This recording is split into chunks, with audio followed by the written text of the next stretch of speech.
ఈ సినిమాలో తన బాడీగా ట్రాన్స్ఫార్మ్ అయ్యింది. నేను ఎవ్రీ డే ఇంట్లో చూసేవాడిని.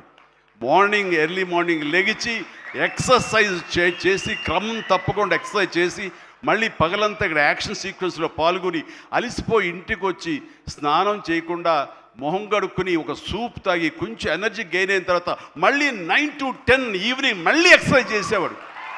నేను అన్నాను, అవసరమా ఇది, ఇలా చేస్తున్నాడు వీడు, అవసరమా అంటే, లేదు రేపు మార్నింగ్ మళ్ళీ ఫ్రెష్గా ఉండాలి, బాడీ లేకపోతే సహకరించదు, రేపు పొద్దున మళ్ళీ యాక్షన్ సీక్వెన్స్లు ఉన్నాయి, ఈ రెజ్లింగ్ ఉంది నాకు, అది ఇది అంటే చెప్తుంటే కనుక వాళ్ళ అమ్మ చాలా బాధపడిపోతుంటుంది. కానీ నాకైతే మాత్రం శబాష్, కష్టాన్ని నమ్ముకున్నాడు, నాకేంట్లే అనే ధోరణిలో లేడు.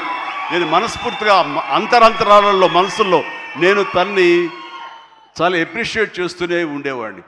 ఒకరోజు సడన్గా ఫోన్ కాల్ వచ్చింది, బాబుకి చరణ్కి ఒక దెబ్బ తగిలింది సార్, గబుని హాస్పిటల్కి తీసుకెళ్ళి. అనగానే ఎలా ఉంటుంది, ఏం దెబ్బ తగిలింది, ఎంత తగిలింది, ఎంత ఇదేంటి, ఈ యాక్షన్ సీక్వెన్స్ అంటున్నాడు మాకు తెలుసు అనేసరికి ఏంటి ఏం దెబ్బ తగిలింది సార్, మీకు ఫోటో పంపిస్తానని ఫోటో పంపించారు.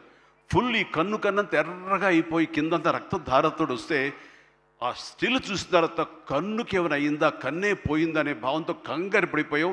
వాళ్ళ అమ్మకు చూపించకూడదా అని చెప్పేసి, ఏంటంటే ఇది బాబు హాస్పిటల్ చిన్న ట్రీట్మెంట్ అంట, ఏదో చిన్న ఇదంట అని అన్నానే. కానీ ఆ డాక్టర్ మన సుధాకర్ ప్రసాద్ గారు, ఆయన కాస్మెటిక్ సర్జన్, ఆయన చూసి ఆయనతో మాట్లాడిన తర్వాత చాలా అదృష్టం అండి, కన్ను గుడ్డు పోవాల్సింది పోకుండా ఐబ్రోకి కింద నుండి బోన్ దగ్గర అవతల ఒక డ్రెస్లర్ ఒక గుండు వచ్చి హిట్ చేసింది, అది కట్ అయింది కిందంతా, అంతే తప్ప ఇంకేం కాలేదు, అవి నేను ఎలాంటి ఇబ్బంది లేకుండా నేను స్టిచెస్ చేస్తున్నాను అని చెప్పిస్తున్నాడు. ఒక 7-8 పడ్డాయి ఫీచర్స్. ఆ తర్వాత అన్న తర్వాత ఒక సై ఆఫ్ రిలీఫ్ అమ్మాయి, అప్పుడు చెప్పిన వాళ్ళ అమ్మకి పెద్ద ప్రమాదం ఏం కాదని చెప్పేసి. సో అలాంటివి ఉన్నప్పుడు, అంత కష్టం తీసుకుంటున్నప్పుడు నేను బాధపడే కంటే కూడా సంతోషపడ్డాను ఎస్ అని. ఇలాగా ఇది జరుగుతున్నప్పుడు నాకు ఒక పాత ఇన్సిడెంట్ ఒకటి గుర్తుకొచ్చింది. గోండా సినిమా, అది 1983 ఎండ్లో అనుకుంటా, బహుశా నాకు ఇంకా అప్పుడు చరణ్ పుట్టలేదు, మరి కడుపులో పడ్డాడేమో తెలియదు నాకు, ఆ సినిమా టైమింగ్ అది తెలీదు. ఆ సినిమాలో ఒక ట్రైన్ కింద నేను హ్యాంగ్ అవుతూ ఆ రాడ్ పట్టుకుని క్రాల్ అవుతూ పాకుతూ వెళుతూ ఉంటే, రన్నింగ్ ట్రైన్లో ఒక 30-35 కిలోమీటర్ స్పీడ్లో వెళ్తుంటే కెమెరాలు 4 పక్కల ఫిక్స్ చేసేసారు. అలా చేసుకుంటూ వెళ్ళిన తర్వాత అక్కడ మా నాన్నగారు ఉన్నారు. ఆయన అప్పుడప్పుడు నా షూటింగ్స్కి వస్తుండేవారు, రాజమండ్రి అటు వెళ్ళినప్పుడు. ఆయన చూసిన తర్వాత ఎందుకో కడుతారు, ఏ డూపో లోపల పడుకుంటాడేమో అనుకుంటే నేనే పడుకునేసరికి నాన్న కంగారు పడ్డారు.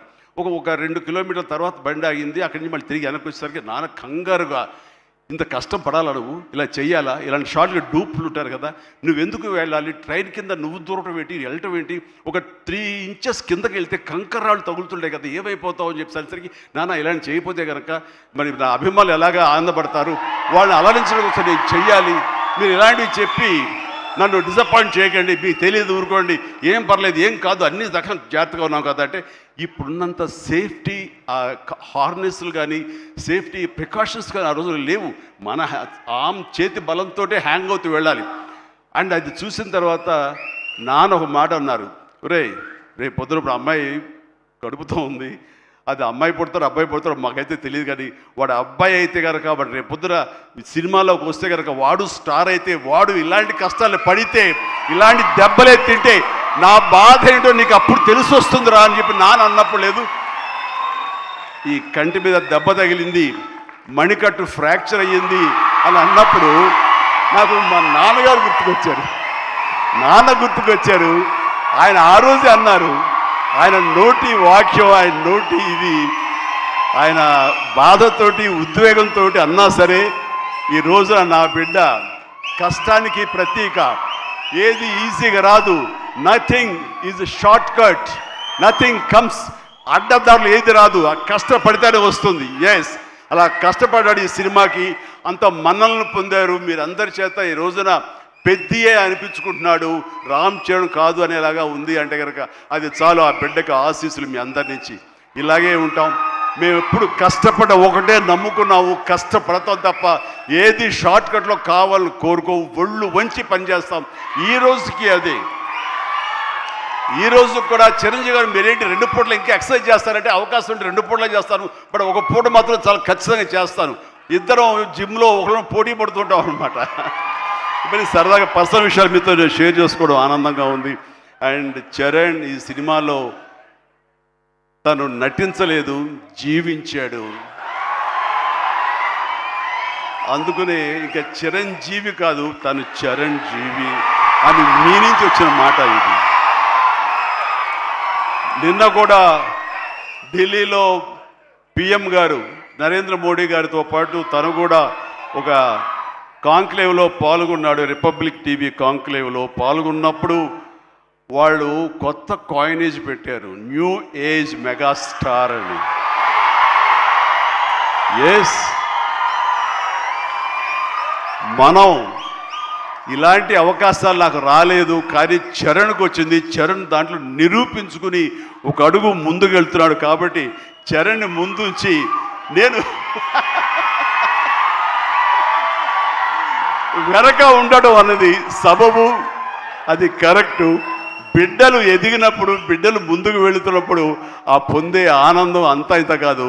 సో ఈ రోజున ఈ పెద్ది తర్వాత రంగస్థలంలో కొంతవరకు, ఇప్పుడు ఈ పెద్ది తర్వాత పుత్రోత్సాహం అనేది 100% నేను ఫీల్ అవుతున్నాను. అండ్ ఎవరో అన్నట్లుగా మరి బిడ్డ పైకి వచ్చాడు, బిడ్డ ఫుల్ ఫిడ్జ్గా చేస్తాడు కదా, ఇంకా మీరు చెయ్యాలంటే ఆహా, ఆ విషయం మాత్రం ఎస్ చెయ్యాలి. ప్రేమ అనేది దానికన్నా పెద్ద ఎమోషన్ లేదు. ప్రేమ కోసం రాజ్యాలు కూలిపోయాయి, ప్రేమ కోసం యుద్ధాలు జరిగాయి. అండ్ లెనిన్లో కూడా ఒక ప్రేమ కథ ఉంది.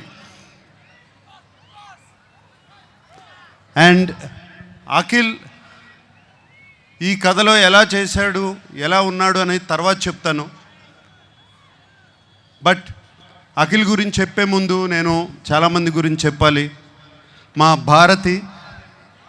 భాగ్యశ్రీ, ఆ అమ్మాయి కోసం, భారతి కోసం ఎన్ని యుద్ధాలైనా చేయొచ్చు. అంత బాగుంది, అంత బాగా చేసింది. Bharathi is the heart beat of Lenin. అలాగే మా శివాజీ ఎప్పటి నుంచి కాదు, ఎప్పటి నుంచో తెలుసు. మా అన్నపూర్ణ స్టూడియోస్ నుంచే పుట్టుకొచ్చాడు శివాజీ. అండ్ నాతో ఒక బిగ్ బాస్ సీజన్లో కూడా ఉన్నాడు.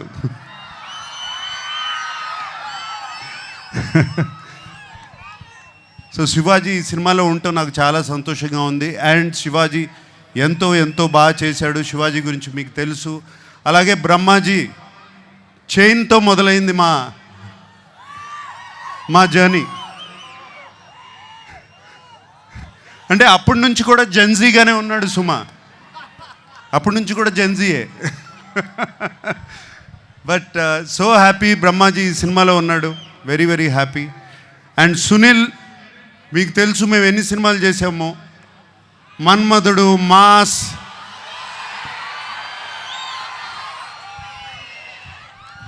ఎన్ని సినిమాలు చేసాము, చాలా సినిమాలు చేసాము అట్లాగే. And Sunil, very happy you are there. అలాగే ఎంతోమంది క్యారెక్టర్స్ ఈ సినిమా నిండా ఉన్నారు. చాలా సంతోషంగా ఉంది. అందరూ లెనిన్ మీద ప్రేమతో ఈ సినిమా చేశారు. వాళ్ళతో మాట్లాడినప్పుడల్లా వాళ్ళు ఈ లెనిన్ అనే సినిమాని ఎంత ప్రేమిస్తున్నారు, అఖిల్ని కాదు లెనిన్ అనే సినిమాని ఎంత ప్రేమిస్తున్నారు నాకు అర్థమవుతుంది. వాళ్ళందరికీ మరీ నా థ్యాంక్స్. మా టెక్నీషియన్స్ ఉన్నారు, పేరున అందరికీ థ్యాంక్ యూ చెప్పుకుంటున్నాను. ముందుగా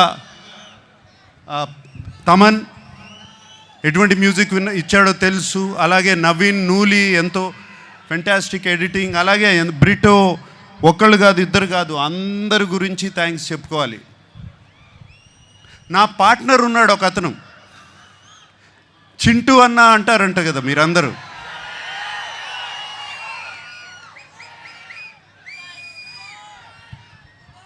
చింటూ అన్నకి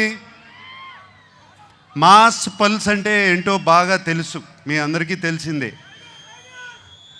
అండ్ చింటూ అన్న, నాగవంశీ నాకు కానీ అఖిల్కి కానీ అలాగే తోడుగా ఉండి ఎప్పుడు ఏం కావాలో దేనికి వెనకాడకుండా వెనకాల ఉన్నాడు. చింటూ అన్నకి ఈ సినిమా మీద ఎంత కాన్ఫిడెన్స్ అంటే ఏపీ అంతా అతనే డిస్ట్రిబ్యూట్ చేస్తున్నాడు. అండ్ నాకు ఒక చిన్న ప్రాబ్లము, నేను చింటూ అన్న గురించి ఇంత మాట్లాడాను, అతను నా గురించి ఏం మాట్లాడలేదు, ఏదో ఒకటి చెప్పు. ఆ మైక్ తనకి ఇవ్వు. Vamsi garu, the time has come, please. నేను అదే సార్ మీకు నాకు చెప్పాను, నేను నాకు అఖిల్ గారు అన్నట్టు జూలై 10th మేము ఇద్దరం కలిసి మీకు ఏదైనా గిఫ్ట్ ఇవ్వగలిగితే అదే, దాని తర్వాత మాట్లాడితే బాగుంటుంది సార్. ఏదన్నా ముందు మాట్లాడితే కొంచెం అంటే నేను ఇస్తున్నానా మీరు ఇస్తున్నారా? ఖచ్చితంగా ఇది మేమే మీకు ఇస్తున్నాం సార్, మీరు మాకేమి ఇచ్చినట్టు కాదు సార్, ఇది మేమిద్దరమే మీకు ఇచ్చినట్టు, మిమ్మల్ని గౌరవార్థం పెట్టాం పేరు అంతే, మేమిద్దరమే మీకు ఇది గిఫ్ట్ ఇచ్చినట్టు సార్. అప్పుడు మాట్లాడతావు, ప్రామిస్. Promise sir. సుమా, నేనే సాక్ష్యం సార్, నేనే. Okay, thank you. And Akhil గురించి మాట్లాడాలి. ఈ కథ లెనిన్ సినిమా, ఈ సీమ కథ, లెనిన్ సీమ మట్టి కథ, సీమలో ఉన్న మనుషుల కథ. సింపుల్గా చెప్పాలంటే సీమలో జరుగుతున్న మహాభారతం, అటువంటి కథ ఇది. వీడేమో అన్ని అర్బన్ ఫిలిమ్స్ చేశాడు ఇప్పటి వరకు, దీంట్లో సూట్ అవుతాడా, పనిచేయగలుగుతాడా అని నాకు చాలా పెద్ద భయం సినిమా స్టార్ట్ చేసినప్పుడు. బట్ సినిమా చూసిన తర్వాత నేను కాదు అందరూ ఆశ్చర్యపోయారు. అఖిల్ లెనిన్ అయిపోయాడు, లెనిన్ క్యారెక్టర్లో వెళ్ళిపోయాడు. మీరు సినిమా చూసిన తర్వాత లెనిన్ స్నేహాన్ని ప్రేమిస్తారు, లెనిన్ ప్రేమను ప్రేమిస్తారు, లెనిన్ పగను ప్రేమిస్తారు, లెనిన్ని మీరు ఇంటికి తీసుకువెళ్ళిపోతారు. మా అందరికీ సంతోషం అదే. మీకు సినిమాలో అఖిల్ కనపడడు, లెనినే కనపడతాడు ఆ క్యారెక్టర్లో.